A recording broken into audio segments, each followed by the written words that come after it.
Hi guys, I'm Brooke and this is Pippa, and we travel full-time in my Honda CRV. And if you followed us for any amount of time or heard any advice that I give, is that we travel with the weather, and that means going up in elevation during the summer. Pippa's getting so comfortable back there. I figured if I'm talking about going up to elevation constantly, I figured I should do my due diligence to give a few tips about how to travel and camp at higher elevations. Now, I feel like I have to give the disclaimer that anybody else would, is that I am not a medical professional. I don't know you, your health issues, your animals' health issues, etc.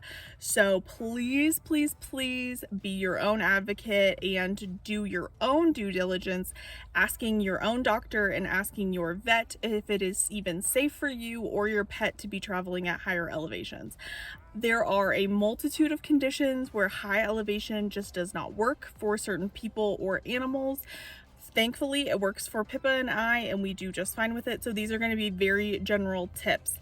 I know sometimes you guys look to people on the internet for answers, and I think that's great for very, non-specific things, but at the end of the day, you still have to be your own health advocate and your pet's health advocate and directly ask your doctor and your vet if it is safe for you to be camping at XYZ elevation.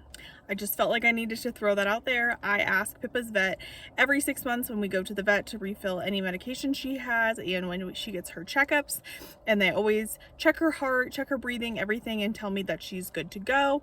Otherwise, I would come up with a completely different plan and we would not be traveling like this. So the biggest thing with traveling at elevation is giving your body time to adjust. I would recommend camping in areas and gradually working your way up. Checking elevation, it's actually pretty easy to do. You wouldn't even probably notice that you are doing it if you are on a road trip, say to the mountains, to some of these locations where you are getting these higher elevations, but give your body time. This also means don't get to camp and really excitedly set up everything all at once. It will hit you like a ton of bricks. You will start to get lightheaded and out of breath way faster than you would realize. And it is kind of scary when it happens to you the first time, that you are used to operating at a certain kind of activity level and then kind of getting slapped in the face that you can't do that same type of activity at that higher elevation. It's a very unique and odd experience to go through, and it can be a little bit scary. So I would recommend doing the bare basics the first day at camp and taking things really, really slow. Maybe that is just setting up your tent. Maybe that is just cooking a meal or something and kind of meandering around. Don't go full in that first minute you pull into your campsite. Don't be putting out all the awnings, all the stuff, and then going for a walk and then doing all of these things and just exhausting your body. Just give yourself time to rest. Rest is going to be your biggest factor. Also, make sure to stay super hydrated. Your body is working overtime, and usually at higher elevations, the climate is a little bit drier and the air is a lot thinner, and you need to hydrate. Make sure that you're also getting those electrolytes in, especially if it's warm where you are or you're in the sun. Does that mean slamming a bunch of sugar in a bunch of Gatorade and all of that stuff? No. But it does mean make sure you are keeping yourself well hydrated to the point where maybe you're drinking a little bit extra than you normally would.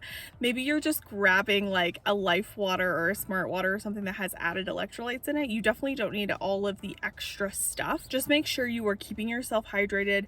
Make sure you're being more mindful of how much you are drinking versus how much you're going to the bathroom. That can really help you gauge of how well you're adjusting if your body is kind of acting normally.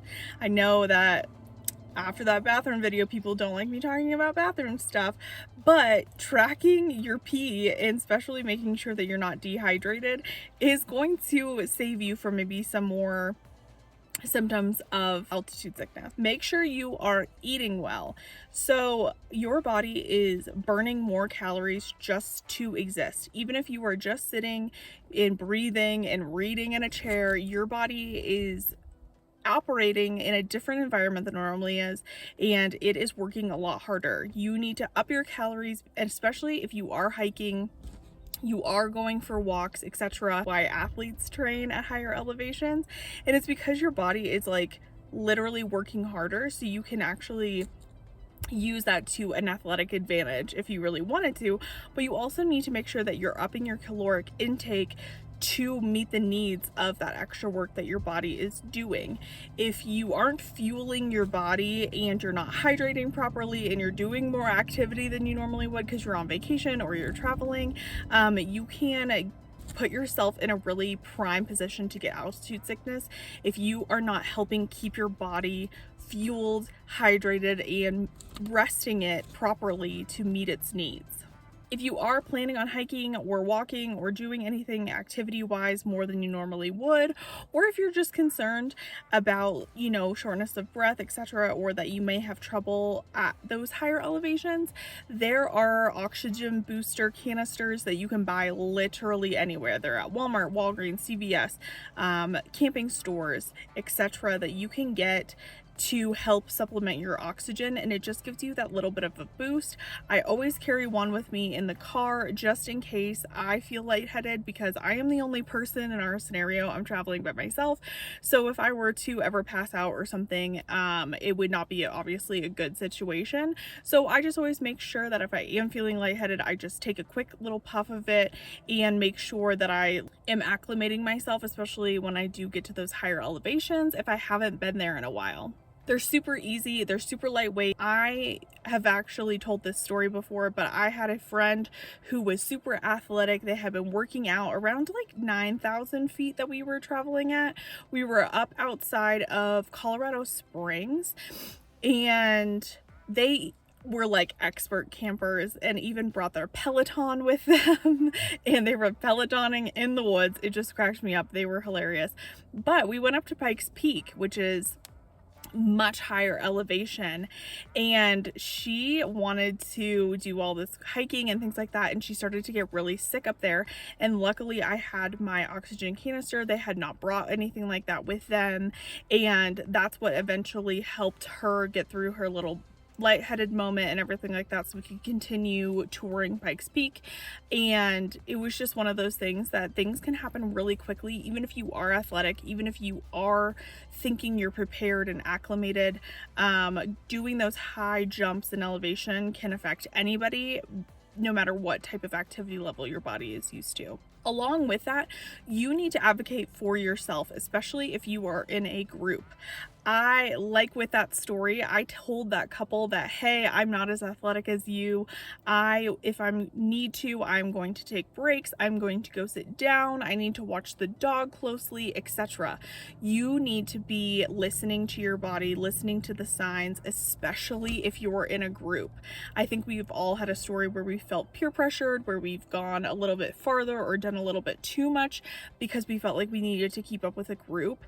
And your health and your wellness and well-being is more important than whatever anybody else is doing in that moment, and you need to make sure that you are advocating for yourself.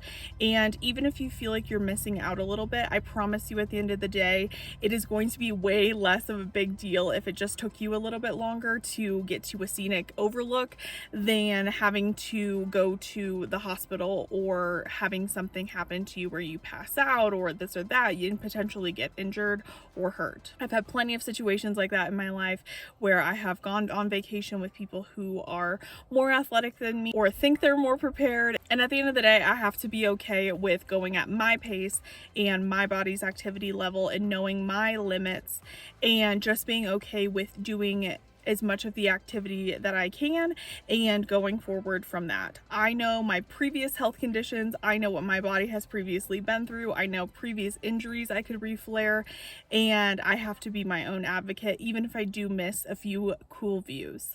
Have a plan if you feel like you are not adjusting.